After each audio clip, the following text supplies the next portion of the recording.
नमस्ते बच्चों। 10वीं कक्षा में जो प्रथम इकाई के अंतर्गत आगे हमें एक कविता पढ़ने को है। कविता है टूटा पहिया और कवि है धर्मवीर भारती। 10ാം ക്ലാസ്സിലെ ആദ്യത്തെ യൂണിറ്റിൽ ഇനി നിങ്ങൾക്ക് പഠിക്കാനുള്ളത് ടൂട്ടാ पहिയ എന്നുള്ള കവിതയാണ്. कवि धर्मवीर भारती। तो परीक्षा नजदीक है, आप अच्छी तरह पढ़ लीजिए, अब जरूर पास हो जाएंगे। പരീക്ഷ വളരെ അടുത്തു, പരീക്ഷയുടെ ഡേറ്റ് വളരെയധികം അടുത്തു. നന്നായിട്ട് പഠിക്കുക. നിങ്ങൾ എല്ലാവരും നല്ല മാർക്ക് വാങ്ങി പാസ്സാകട്ടെ എന്ന് ആശംസിച്ചുകൊണ്ട് ഞാൻ പാഠഭാഗത്തിലേക്ക് കടക്കുകയാണ്. ടൂട്ടാ पहिയ इसका मतलब क्या है? ടൂട്ടാ पहिയ എന്ന് പറയുന്നത് പൊട്ടിപ്പോയ ഒരു ചക്രം. അപ്പൊ പൊട്ടിയ ചക്രത്തിന്റെ ഒരു ഭാഗമാണ് ടൂട്ടാ पहिയ.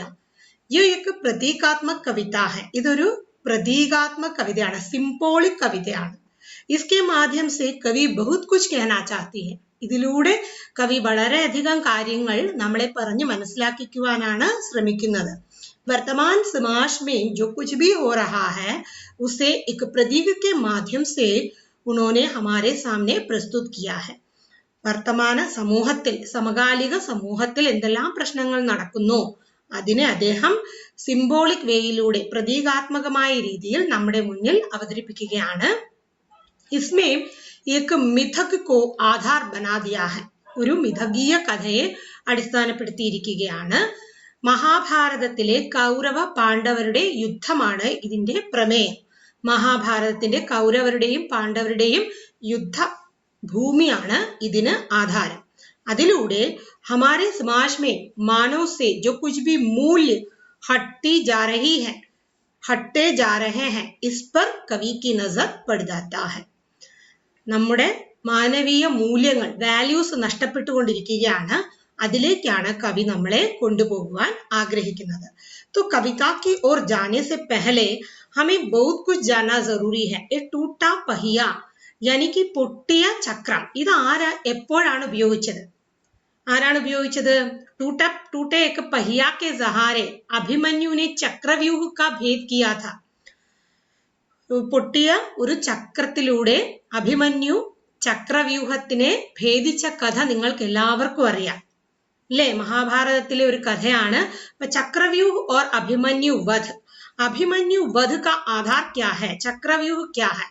ये जानना आवश्यक है. അഭിമന്യു മരിച്ചത് എങ്ങനെയാണ്, ചക്രവ്യൂഹം എന്താണ്, ഇത് നിങ്ങൾ ബേസിക് ആയിട്ട് അറിഞ്ഞിരുന്നാൽ മാത്രമേ ഈ കവിതയിൽ പറയുന്ന പല കാര്യങ്ങൾ നമുക്ക് മനസ്സിലാവുകയുള്ളൂ. നോക്കൂ, महाभारत का युद्ध चल रहा था. कौरवों ने चक्रव्यूह की रचना कर दी थी. पांडवों को ललकारा जा रहा था. बात अब आन की बन गई थी. सभी पांडव चिंतामग्न थे. चुनौती मिली थी, या तो चक्रव्यूह तोड़ो या फिर हार मान लो. क्या इसी दिन के लिए महाभारत का युद्ध आरंभ हुआ था? इस बात पर अभी विचार हो ही रहा था कि किसे भेजा जाए चक्रव्यूह भेदने के लिए. और तभी एक वीर योद्धा आया जिसकी किसी को उम्मीद भी नहीं थी, और वो था अर्जुन पुत्र अभिमन्यु. अब तो जानते हैं अभिमन्यु कौन है. अभिमन्यु ആരാണ്? അർജുനന്റെ പുത്രനാണ് അഭിമന്യു. കൗരവരും പാണ്ഡവരും തമ്മിലുള്ള യുദ്ധം നടക്കുകയാണ്. കൗരവര് ചക്രവ്യൂഹം രചിച്ചു. അതായത് സേനയുടെ ഒരു വ്യൂഹത്തെയാണ് ചക്രവ്യൂഹം എന്ന് പറയുന്നത്. സേന, ഈ ദളങ്ങൾ, അതായത് പൈതൽ, കാൽനട പടയാളികൾ, ഹാത്തി, കുതിര പടയാളികൾ, അങ്ങനെ പടയാളികളുടെ ഒരു സമൂഹത്തെയാണ് നമ്മൾ ചക്രവ്യൂഹം എന്ന് പറയുന്നത്. ചക്രവ്യൂഹത്തിന്റെ പടം ഞാൻ ഇവിടെ കാണിക്കുന്നതാണ്. അപ്പൊ പാണ്ഡവരെ അവർ വെല്ലുവിളിക്കുകയാണ് കൗരവർ. അപ്പോ അവരുടെ ജീവന് തന്നെ ഭീഷണിയാണ്. അങ്ങനെ പാണ്ഡവർ ചിന്തിക്കുകയാണ് ആരെയാണ് ഈ ചക്രവ്യൂഹം ഭേദിക്കുവാനായിട്ട് പറഞ്ഞുവിടേണ്ടത്. അവസാനം തീരുമാനിച്ചു അഭിമന്യുവിനെ പറഞ്ഞുവിടാനായിട്ട്. അഭിമന്യു അതിന് തയ്യാറായി മുന്നോട്ട് വരികയാണ് ചെയ്യുന്നത്. അഭിമന്യു ഗർഭാവസ്ഥയിൽ കിടക്കുമ്പോൾ തന്നെ അച്ഛൻ പറഞ്ഞ്, അതായത് അർജുനൻ പറഞ്ഞ്, ये चक्रव्यूह में किस प्रकार चक्रव्यूह को भेदा जा सकता है, इस पर उन्हें ജാൻകാരി ഹെ. ഗർഭാവസ്ഥയിൽ ഇരിക്കുമ്പോൾ തന്നെ അച്ഛനിൽ നിന്നും മകൻ അറിയുന്നു ചക്രവ്യൂഹം എങ്ങനെയാണ് ഭേദിക്കേണ്ടത്. ലേക്കിൻ ഇസെ ഭേദകർ കിസ് പ്രകാർ ബാഹർ ആ ജാ സക്താ ഹെ വോ ഉനോനെ നഹീ സുനാ ഥാ. ഈ ചക്രവ്യൂഹം ഭേദിച്ച് എങ്ങനെയാ പുറത്തു കടക്കാമെന്നുള്ള ഭാഗം മാത്രം അഭിമന്യു കേട്ടിട്ടുണ്ടായിരുന്നില്ല. तो युधिष्ठिर ने अर्जुन पुत्र अभिमन्यु को समझाया. യുധിഷ്ഠിരൻ അർജുനപുത്രനെ മനസ്സിലാക്കിക്കാൻ ശ്രമിച്ചു. തുമാരെ പിതാക്കെ സിവായ്, അതായത് അർജുനന് അല്ലാതെ മറ്റാർക്കും തന്നെ ചക്രവ്യൂഹം ഭേദിച്ച് പുറത്തു കടക്കാനുള്ള വിദ്യ അറിയില്ല. लेकिन अभिमन्यु जिद कर बैठा था और उसने कहा, आर्य आप मुझे बालक न समझे, मुझ भी चक्रव्यूह भेदने का पूर्ण साहस है. പക്ഷേ അദ്ദേഹം യുധിഷ്ഠിരൻ പറഞ്ഞത് കേട്ടില്ല. എന്നിട്ട് പറഞ്ഞു, എന്നെ ബാലകനായിട്ട് കരുതരുത്, ചക്രവ്യൂഹം ഭേദിക്കാനുള്ള കഴിവ് എനിക്ക് ഉണ്ട്. पिताजी ने मुझे चक्रव्यूह के अंदर जाने की क्रिया तो बताई थी, किंतु बाहर आने की नहीं. അച്ഛൻ എനിക്ക് ചക്രവ്യൂഹത്തിനകത്ത് കടക്കാനുള്ള വഴി പറഞ്ഞു തന്നിട്ടുണ്ട്, പക്ഷെ പുറത്തേക്ക് എങ്ങനെയാണ് ഇറങ്ങേണ്ടതെന്ന് പറഞ്ഞു തന്നിട്ടില്ല. किंतु मैं अपने साहस और पराक्रम के बल पर चक्रव्यूह को भेद दूंगा. പക്ഷെ ഞാൻ എന്റെ സാഹസികതയും പരാക്രമവും കൊണ്ട് ചക്രവ്യൂഹത്തെ ഭേദിച്ച് പുറത്തേക്ക് വരും. ആപ് ചുനൗത്തി സ്വീകാർ കരേ, എന്റെ വെല്ലുവിളി താങ്കൾ സ്വീകരിച്ചാലും. युधिष्ठिर ने फिर भी अभिमन्यु को समझाने की बहुत कोशिश की, परंतु अभिमन्यु कुछ भी सुनने को तैयार न था.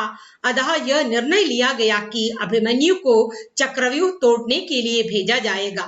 अभिमन्यु की सहायता के लिए ही धृष्टद्युम्न और सात्यकी को भेजा गया. അപ്പൊ യുധിഷ്ഠിരൻ എത്ര പറഞ്ഞിട്ട് അഭിമന്യു കേൾക്കുവാൻ തയ്യാറായിട്ടില്ല. അവസാനം അഭിമന്യുവിന്റെ വാശിക്ക് പുറത്ത് അഭിമന്യുവിനെ തന്നെ ചക്രവ്യൂഹം ഭേദിക്കാൻ പറഞ്ഞു വിട്ടു. അവന് സഹായമായിട്ട് ദൃഷ്ടദ്യുമ്നെയും സാത്യകിയെയും കൂടെ അയച്ചു.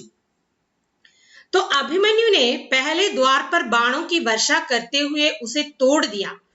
तो തുടക്കത്തിൽ തന്നെ അഭിമന്യു അസ്ത്രബാണങ്ങൾ അയച്ചുകൊണ്ട് ചക്രവ്യൂഹത്തെ ഭേദിക്കാൻ തുടങ്ങി. വ്യൂഹക്കെ അന്തർ ഘുസ് ഗയ, വ്യൂഹത്തിനകത്ത് അകപ്പെട്ടു. ഭീമസേൻ और സാത്യകി അഭിമന്യു के साथ अंदर न जा सके. ഭീമസേനനും സാത്യകിയും അഭിമന്യുവിനോടൊപ്പം ചക്രവ്യൂഹത്തിനുള്ളിൽ കടന്നില്ല. अभिमन्यु किसी प्रचंड अग्नि की भांति सबको जलाता हुआ आगे बढ़ा चला जा रहा था. എല്ലാത്തിനെയും തച്ചുടച്ചുകൊണ്ട് അഭിമന്യു മുന്നോട്ട് തന്നെ പോയിക്കൊണ്ടിരുന്നു. सभी महारथी अपने हर बल का प्रयोग कर चुके थे, लेकिन कोई भी उसे रोकने में समर्थ न हो सका. അപ്പൊ എതിരാളികൾ കൗരവർ ഏത് വിധേനയും ഇവനെ നശിപ്പിക്കാൻ ശ്രമിച്ചെങ്കിലും പൂർവാധികം ശക്തിയോടുകൂടി തന്നെ അഭിമന്യു ആ ചക്രവ്യൂഹത്തെ ഭേദിച്ചുകൊണ്ട് മുന്നോട്ട് കടന്നു. अभिमन्यु हर द्वार के एक खिलौने की भांति तोड़ता हुआ बिना किसी समस्या के आगे बढ़ रहा था. ഓരോ കവാടത്തെയും ഒരു കളിപ്പാട്ടത്തെ എങ്ങനെയാണോ തച്ചുടയ്ക്കുന്നത് അതേ ലാഘവത്തോടു കൂടി അതിനെല്ലാം മറികടന്നുകൊണ്ട് മുന്നോട്ട് പോയിക്കൊണ്ടിരുന്നു. ജിസെ ദുര്യോധന और कर्ण तक चिंतित हो गए. അതുകൊണ്ട് ദുര്യോധനനും കർണനും ചിന്താകുലനായി. उन्होंने द्रोणाचार्य से कहा कि अभिमन्यु तो अपने पिता अर्जुन की भांति पराक्रमी है. അപ്പൊ ദ്രോണാചാര്യരോട് പറയുകയാണ്, എന്ത് പറഞ്ഞു? അഭിമന്യു തന്റെ അച്ഛനേക്കാളും മികച്ച ഒരു പടയാളിയാണ്, പരാക്രമിയാണ്. यदि उसे जल्दी ही न रोका गया तो हमारी सारी योजना असफल हो जाएगा.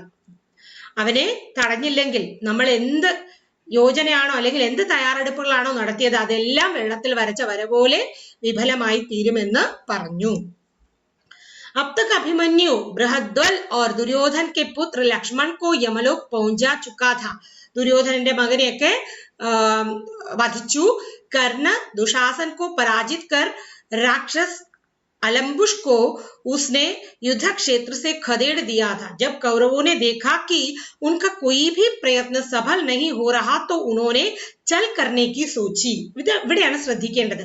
കൗരവർ നോക്കിയപ്പോ തങ്ങളുടെ എല്ലാ പ്രയത്നത്തെയും ഇല്ലാതാക്കിക്കൊണ്ട് നമ്മുടെ അഭിമന്യു മുന്നോട്ട് പോവുകയാണ്. അതുകൊണ്ട് അവനെതിരായി കുതന്ത്രം പ്രയോഗിക്കാൻ തുടങ്ങി. സഹി രാസ്ത നഹി कुतंत्र चल करने की सोची. ചതിക്കാൻ തയ്യാറായവർ. सभी महारथियों ने जिनमें अश्वत्थामा, कृपाचार्य, कृतवर्मा, कर्ण, बृहद्वल और दुर्योधन थे उस पर आक्रमण कर दिया. ഈ മഹാരഥന്മാരെല്ലാവരും അശ്വത്ഥാമാവ്, കൃപാചാര്യ, കൃതവർമ്മ, കർമ്മ, ബൃഹദ്വൽ, ദുര്യോധൻ ഇവരെല്ലാം വളഞ്ഞിട്ട് ഇവനെ ആക്രമിക്കാൻ തുടങ്ങി.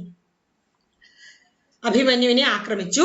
इन सबके बीच घिरने के बाद भी अभिमन्यु अपना रण कौशल दिखाता रहा. ഇവരുടെയൊക്കെ നടുക്ക് അകപ്പെട്ടിട്ടും അഭിമന്യു തന്റെ യുദ്ധവീര്യം പ്രകടിപ്പിച്ചുകൊണ്ടേയിരുന്നു. कर्ण ने अपने बाणों से उसका धनुष तोड़ डाला. കർണൻ എന്ത് ചെയ്തു? തന്റെ ബാണം കൊണ്ട് അവന്റെ ധനുഷ് നശിപ്പിച്ചു. भोज ने उसका रथ तोड़ दिया. भोज എന്താണ് ചെയ്തത്? അവന്റെ രഥം നശിപ്പിച്ചു. और कृपाचार्य ने उसके रक्षकों को मार गिराया. അവന്റെ രക്ഷകരെ വധിച്ചു കൃപാചാരി. अब अभिमन्यु पूर्ण रूप से निहत्था था. അഭിമന്യു പൂർണ്ണമായിട്ട് ആയുധമൊന്നുമില്ലാത്ത വ്യക്തിയായി തീർന്നു. രഥമില്ല, ബാണമില്ല, ധനുഷില്ല, അംഗരക്ഷകരുമില്ല. कुछ ही क्षणों में उसके हाथ में एक गदा आ गई. കുറച്ച് സമയത്തിന് ശേഷം അവന്റെ കയ്യിൽ ഒരു ഗദ കിട്ടി. उसने गदा से ही कई योद्धाओं को मार गिराया. ഗദ കൊണ്ട് പല യോദ്ധാക്കളെയും നശിപ്പിച്ചു, ഇല്ലാതാക്കി. लेकिन अकेला अभिमन्यु इन सब से कब तक लड़ पाता. तभी अचानक ഒറ്റയ്ക്ക് അവൻ എത്ര നേരം പിടിച്ചു നിൽക്കും? അപ്പോഴാണ് പൊട്ടിപ്പൊളിഞ്ഞ ഒരു ചക്രം കൊണ്ട് അവൻ ഈ ചക്രവ്യൂഹത്തെ ഭേദിക്കാൻ ശ്രമിച്ചത്. तभी अचानक दुशासन के पुत्र ने पीछे से एक गदा अभिमन्यु के सर पर मारा. अभिमन्यु उसी क्षण नीचे गिरा और उस वीर ने वही प्राणत्याग दिए. അപ്പോ പുറകിൽ നിന്ന് ദുശാസന്റെ മകൻ തലക്കടിച്ചു. ഗദ കൊണ്ട് അഭിമന്യുവിന്റെ തലക്കടിച്ചു. അവിടെ തത്ക്ഷണം അഭിമന്യു മരിക്കുകയാണ് ഉണ്ടായത്. അപ്പൊ ആദ്യത്തെ പിക്ചറിൽ ഞാൻ കാണിച്ചു തന്നു എന്താ അഭിമന്യു എങ്ങനെയാണ് ആ ഒറ്റ ചക്രം കൊണ്ട് യുദ്ധം ചെയ്യുന്നത് എന്നുള്ളതാണ്, ചക്രവ്യൂഹത്തെ ഭേദിക്കുന്നത്. അപ്പം മഹാഭാരതത്തിലെ ഈ കഥയെ ബേസ് ചെയ്തുകൊണ്ടാണ് ഈ കവിത എഴുതിയിരിക്കുന്നത്. അപ്പോ കൗരവരും പാണ്ഡവരും തമ്മിലുള്ള യുദ്ധം, കൗരവര് ചക്രവ്യൂഹം ഉണ്ടാക്കി പാണ്ഡവരെ വെല്ലുവിളിച്ചു. അങ്ങനെ ആരെയാണ് ചക്രവ്യൂഹത്തിനകത്തേക്ക് വിടേണ്ടത്? അവസാനം അഭിമന്യു സ്വയം അവിടേക്ക് പോവുകയായിരുന്നു. അവന്റെ നിർബന്ധ ബുദ്ധി കാരണം അവൻ തന്നെ ബാലകനല്ല, ഞാൻ ഒരു യോദ്ധാവാണെന്ന് തെളിയിക്കാൻ ശ്രമിച്ചു. പക്ഷേ തന്റെ അച്ഛൻ അർജുനൻ അവന് ചക്രവ്യൂഹത്തിൽ കടക്കാനും ഭേദിക്കാനും പറഞ്ഞു കൊടുത്തെങ്കിലും പുറത്തേക്ക് കടക്കുന്നത് എങ്ങനെയെന്ന് പറഞ്ഞു കൊടുത്തിട്ടുണ്ടായിരുന്നില്ല. എല്ലാ മഹാരഥന്മാരും കൂടി വളഞ്ഞിട്ട് ആക്രമിച്ച് കപടതയിലൂടെ അല്ലെങ്കിൽ കുതന്ത്രത്തിലൂടെ നമ്മുടെ അഭിമന്യുവിനെ വധിക്കുകയായിരുന്നു. അപ്പോൾ ഇതാണ് ചക്രവ്യൂഹം എന്ന് പറയുന്നത്. സേന ഈ രീതിയിൽ വിന്യസിക്കും. ഇതിനകത്തുള്ള പടയാളികളെ മുഴുവനും കൊന്നൊടുക്കി പുറത്തേക്ക് വരണം. നമ്മളിപ്പോ വഴി കണ്ടുപിടിക്കുന്നത് പോലെയൊക്കെ ഇല്ലേ, ഉസി പ്രകാർ एक सेना का वो दल है ये. फिर आपको ये भी जानना है अक्षौहिणी सेना क्या है. इस कविता में अक्षौहिणी सेना के बारे में भी बताया गया है. ഈ കവിതയിൽ അക്ഷൗഹിണി സേനയെ കുറിച്ചും പറയുന്നുണ്ട്. അക്ഷൗഹിണി ഭാരതീയ ഗണന के अनुसार सेना की सबसे बड़ी इकाई है. സേനയുടെ ഏറ്റവും വലിയ യൂണിറ്റിനെയാണ് അക്ഷൗഹിണി സേന എന്ന് പറയുന്നത്. അക്ഷൗഹിണി ശബ്ദ का अर्थ है रथों के समूह से युक्त सेना. രഥങ്ങളുടെ കൂട്ടം, അതിനെയാണ് എന്താണ് അക്ഷൗഹിണി സേന എന്ന് പറയുന്നത്. അക്ഷരഥ ഊഹിണി സമൂഹ സെ യുക്ത്. അക്ഷ എന്ന് പറഞ്ഞാൽ രഥം എന്നർത്ഥം, ഊഹിണി എന്ന് പറഞ്ഞാല് സമൂഹം എന്നാണ് അർത്ഥം.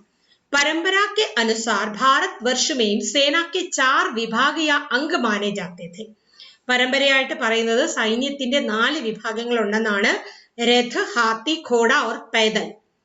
രഥം, ആന, കുതിര, പിന്നെ കാലാൾ, पैदल चलने वाला. इस चतुरंगिणी सेना को सबसे छोटा इकाई का नाम था पत्ती.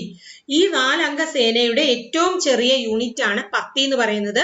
जिसमें एक रथ, एक हाथी, 3 घोड़े तथा 5 पैदल सैनिक सम्मिलित माने जाते थे. അപ്പൊ പത്തിയിൽ എന്തൊക്കെയുണ്ട്? ഒരു രഥം, ഒരു ആന, 3 കുതിര, 5 കാലാൾ, ഇത്രയും പേരാണുള്ളത്.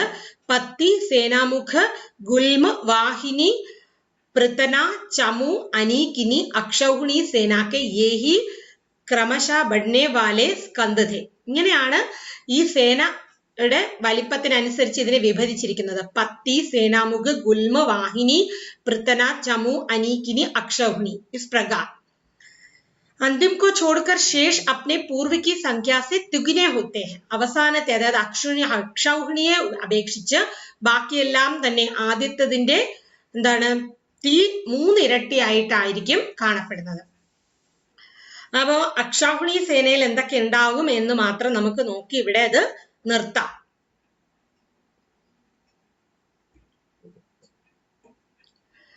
അതായത് 30 से तिगुना होता था सेना मुख. तीन सेनामुख मिलकर एक गुल्म होता था. പത്തിയുടെ മൂന്നിരട്ടിയാണ് സേനാമുഖ്. 3 സേനാമുഖം ചേർന്ന് ഒരു ഗുൽമ ഉണ്ടാകും. തീൻ ഗുൽമോ കി ഏക് വാഹിനി, തീൻ ഗുൽമ ചേർന്ന് ഒരു വാഹിനിയാകും. തീൻ വാഹിനിയോ കി ഏക് പൃതന, തീൻ വാഹിനികൾ ചേർന്ന് പൃതന ഉണ്ടാകും, പൃതന എന്നുള്ള സേന. തീൻ പൃതനാവോ കി ഏക് ചമു, തീൻ പൃതന ചേർന്ന് ഒരു ചമു ഉണ്ടാകും. തീൻ ചമു കി ഏക് അനീകിനി, തീൻ ചമു ചേർന്ന് അനീകിനിയായി മാറും. 10 അനീകിനി കി ഏക് അക്ഷൗഹിണി ഹോത്തി ഹൈ, 10 അനീകിനി ചേർന്നാണ് ഒരു അക്ഷൗഹിണിയായിട്ട് മാറുന്നത്. അപ്പൊ അക്ഷൗഹിണിയിൽ എന്തൊക്കെ ഉണ്ടാകും? ജിസ്മേം അതില് 21,870 രഥം, അത് കൂടാതെ തന്നെ 9,21,870 ആനകൾ ഉണ്ടാകും. രഥുമേ ജൂത്തെ ഘോടോ കെ അതിരിക്ത് ഘോടോ കി സംഖ്യ രഥോ സെ തിഗുനി ഹോത്തി ഹൈ, കുതിരകളുടെ സംഖ്യ രഥങ്ങളെക്കാളും 3 ഇരട്ടി ഉണ്ടാകും, 65,610. और पैदल सैनिकों की संख्या रथ से 5 गुनी, കാലാളുകളുടെ എണ്ണം എന്ന് പറയുന്നത് രഥത്തിന്റെ 5 ഇരട്ടിയായിരിക്കും. 10,93,500 പേരുണ്ടാവും.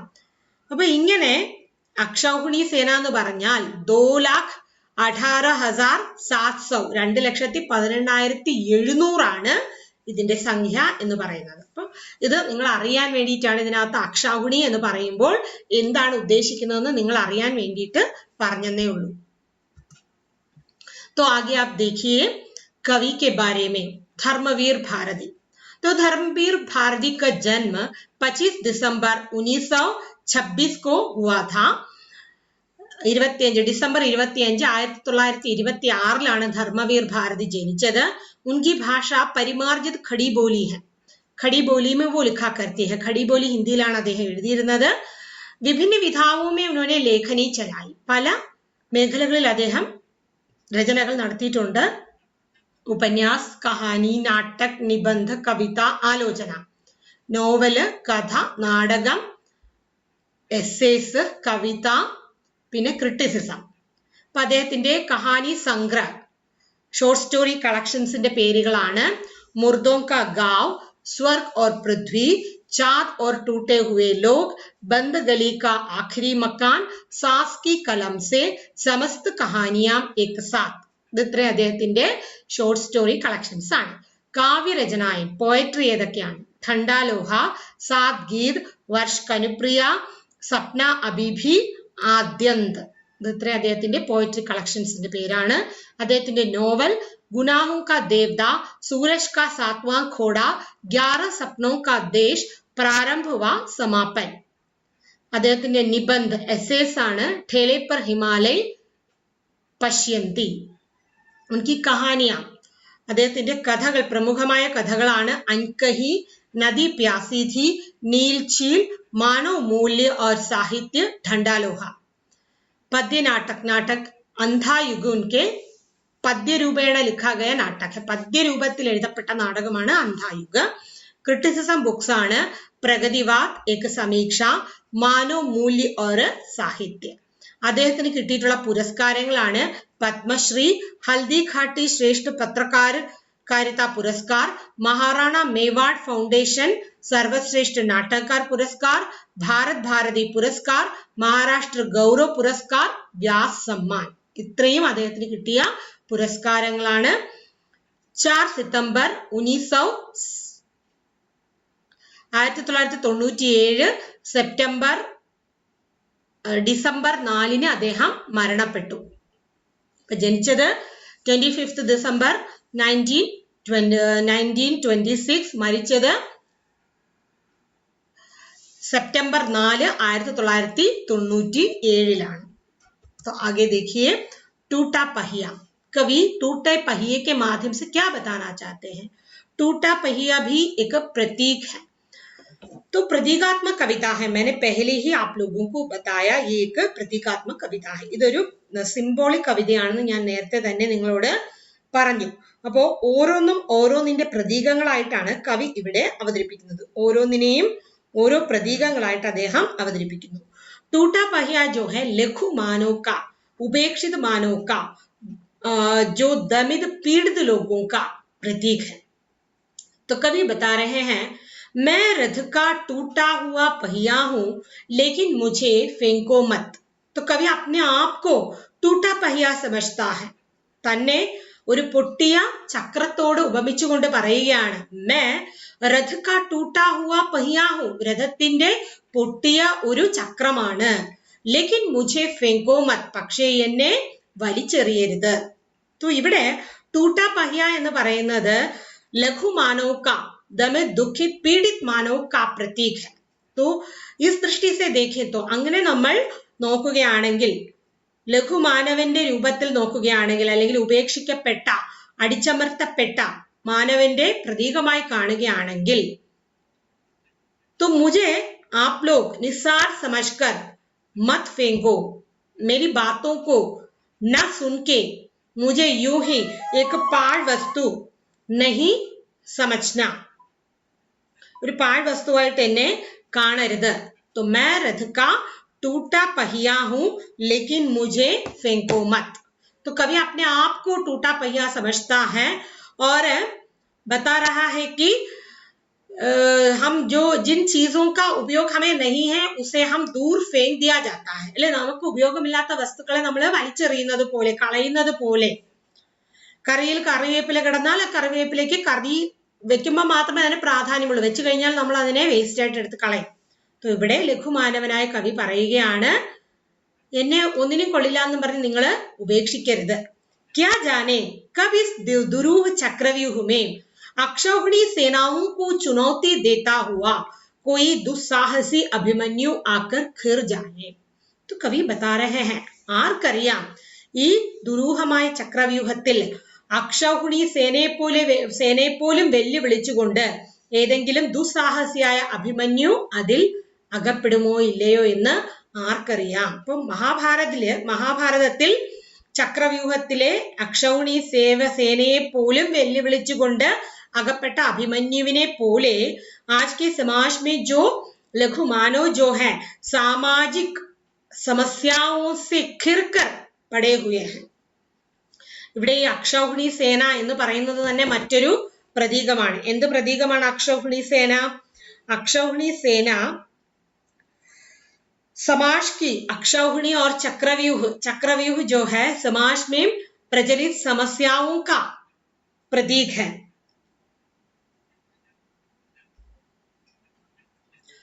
तो ये अक्षौहिणी सेना भी ये समाज में जो कुछ भी हो रहा है लघु मानव उपेक्षित मानवों के खिलाफ इन सभी का प्रतीक है. तो कभी पहले भी अपने आप को एक टूटा हुआ पहिया मानता है और वो बताते हैं कि टूटे हुए पहिए का कोई उपयोग नहीं है, इसलिए उसे मुझे फेंको मत. क्या जाने कब इस दुरूह चक्रव्यूह में अक्षौहिणी सेनाओं को चुनौती देता हुआ कोई दुस्साहसी अभिमन्यु आकर खिर जाए. ആർക്കറിയാം ഈ ദുരൂഹമായ ചക്രവ്യൂഹത്തിൽ അക്ഷൗഹിണി സേനയെ പോലും വെല്ലുവിളിച്ചുകൊണ്ട് ദുസ്സാഹസിയായ അഭിമന്യു വന്ന് അകപ്പെട്ടു പോകുമെന്ന്. ഇവിടെ ആരാണ് അകപ്പെട്ടത്? സാമൂഹിക സമസ്യയിൽ പെട്ടുഴലുന്ന ലഘുമാനവനെയാണ് കവി ഇവിടെ വർണ്ണിക്കുന്നത്. ഞാൻ എല്ലാം നഷ്ടപ്പെട്ട അടിച്ചമർത്തപ്പെട്ട ലഘുമാനവന്റെ പ്രതീകമാണ്, എന്നെ നിങ്ങൾ ഉപേക്ഷിക്കരുത്. ആർക്കറിയാം എപ്പോഴാണ് സമൂഹത്തിലെ പ്രോബ്ലംസിനിടയ്ക്ക് അകപ്പെട്ട മനുഷ്യൻ എപ്പോഴാണ് ബുദ്ധിമുട്ടുന്നതെന്ന് ആർക്കറിയാം.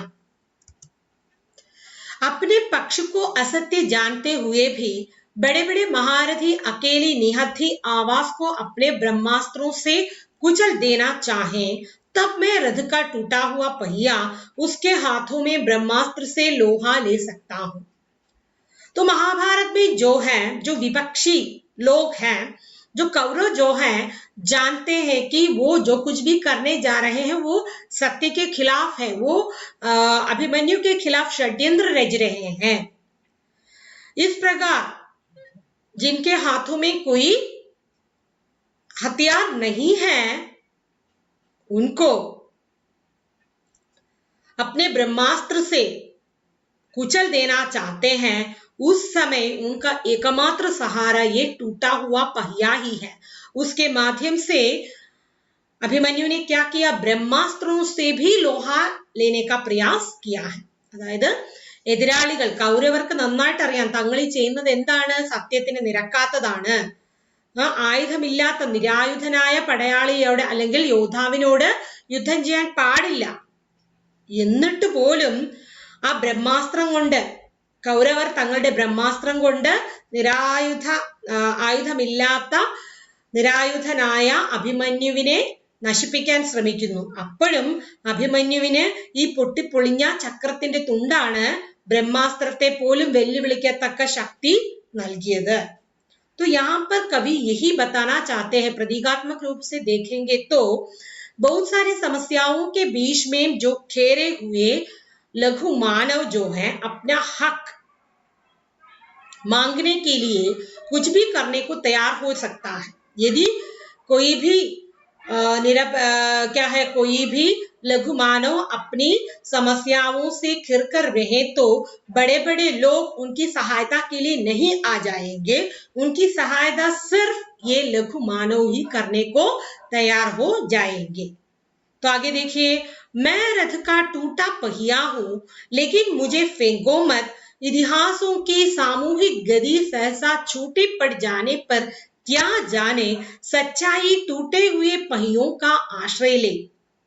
तो कभी फिर भी बता रहे हैं, मैं रथ का टूटा हुआ पहिया हूं, मैं एक लघु मानव हूं, लेकिन मुझे फेंको मत, मुझे उपेक्षित मत करना.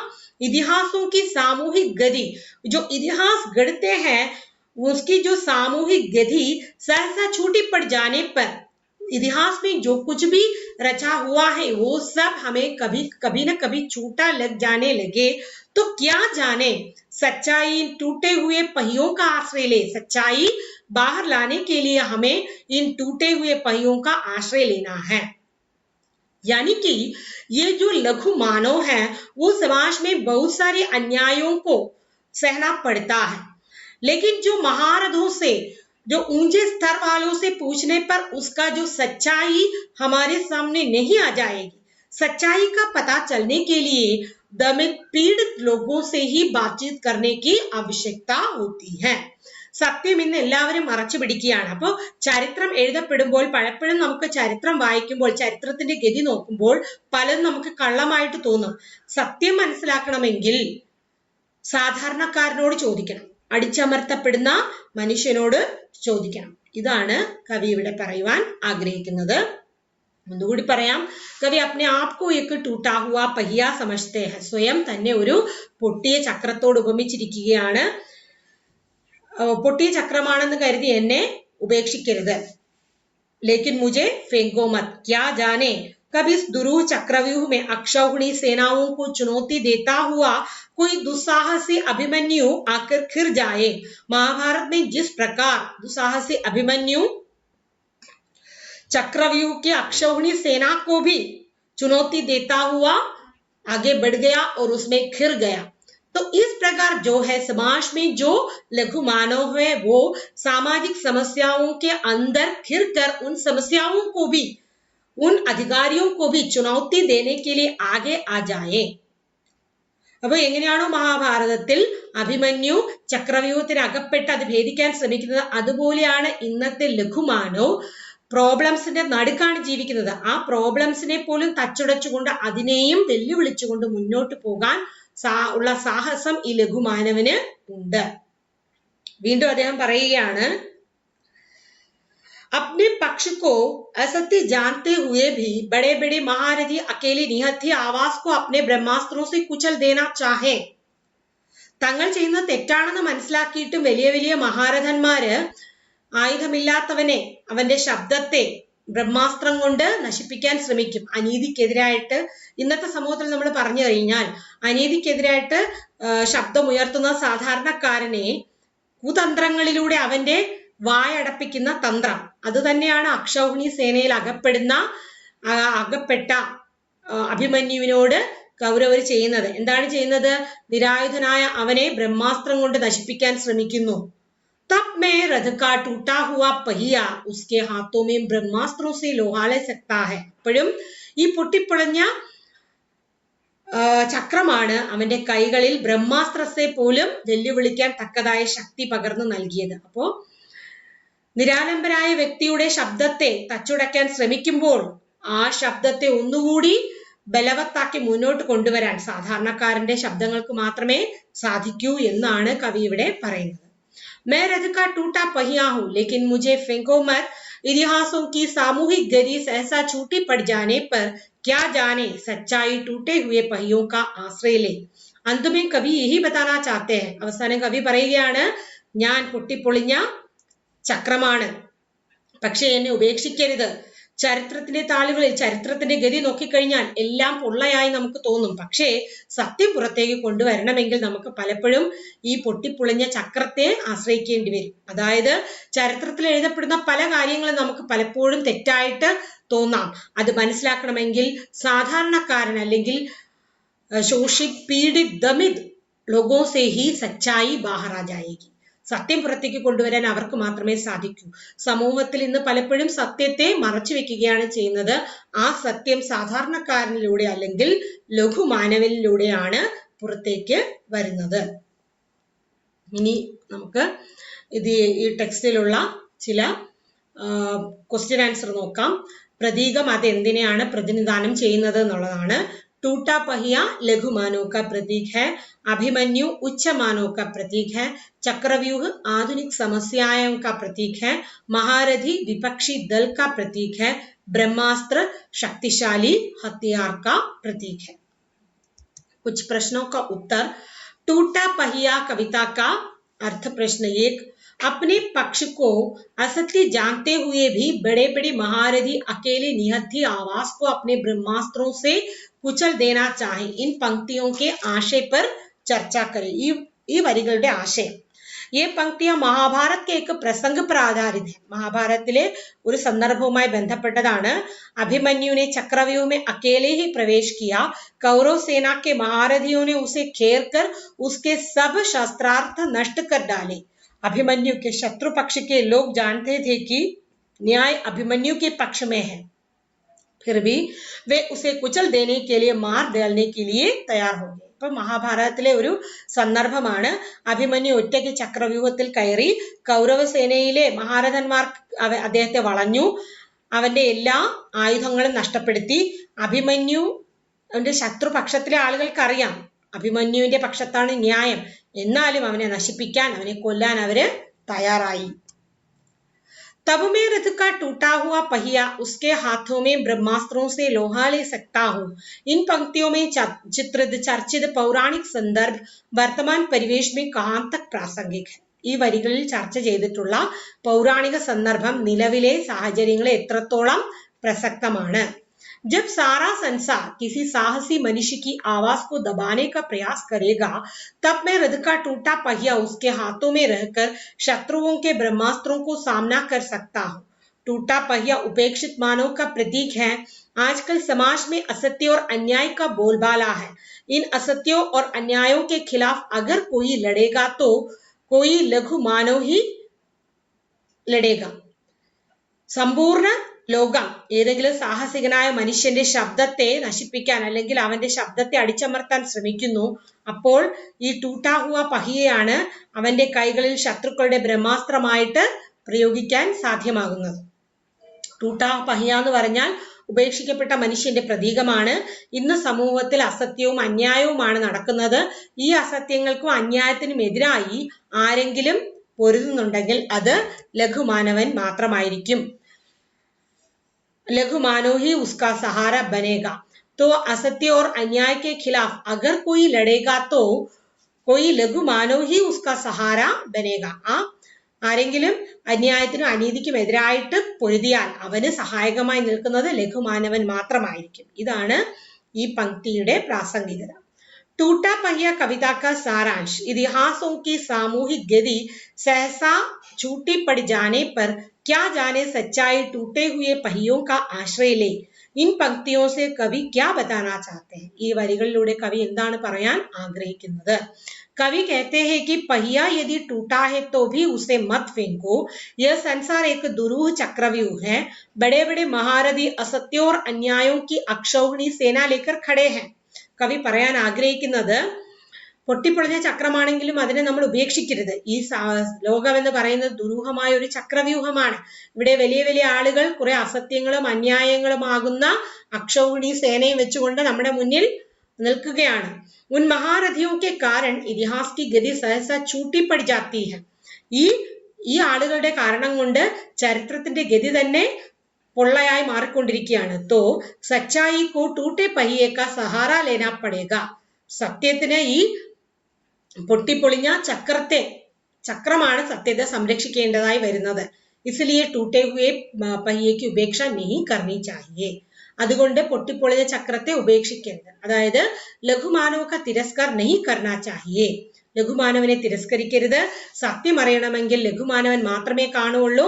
അനീതിക്കും അസത്യത്തിനും എതിരായി ആരെങ്കിലും സംസാരിക്കുന്നുണ്ടെങ്കിൽ ആവാസ് ഉഠായെങ്കേത്തോ അദ്ദേഹത്തിന് സഹായകരമായി നിൽക്കുന്നത് ഈ അടിച്ചമർത്തപ്പെട്ട മനുഷ്യർ തന്നെയാണ്.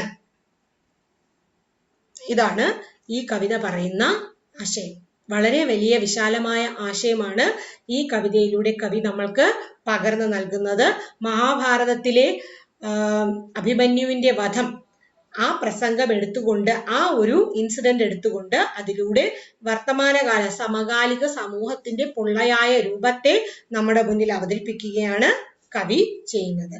ഇത് നിങ്ങൾക്ക് എല്ലാവർക്കും മനസ്സിലായിട്ടുണ്ടെന്ന് വിചാരിക്കുന്നു. നന്നായിട്ട് പരീക്ഷ എഴുതാൻ നിങ്ങൾക്ക് സാധിക്കട്ടെ എന്ന് ആശംസിച്ചുകൊണ്ട് നിർത്തുന്നു. ധന്യവാദ്. നന്ദി, നമസ്കാരം.